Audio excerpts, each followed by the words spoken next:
Definitely Rahul Gandhi बार बार बोल रही थी ममता दीदी का ये बहुत बड़ा अपराध है, राहुल गांधी की बात मानी नहीं। अगर राहुल गांधी जी के साथ ममता दीदी बैठती चर्चा करती तो कुछ नतीजा और भी आ जाते। राहुल गांधी ने जो जो कहा है वो सच हो गया है। दूरदृष्टि वाला नेता है, विजन है उनको।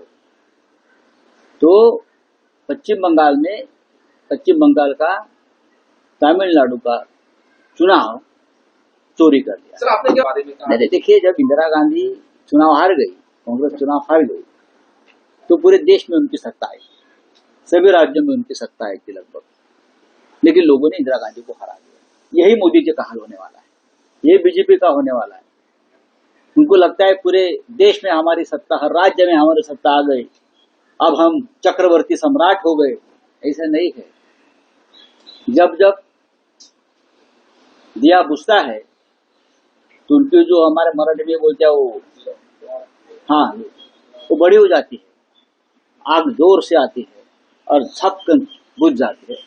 बीजेपी का यही होने वाला है।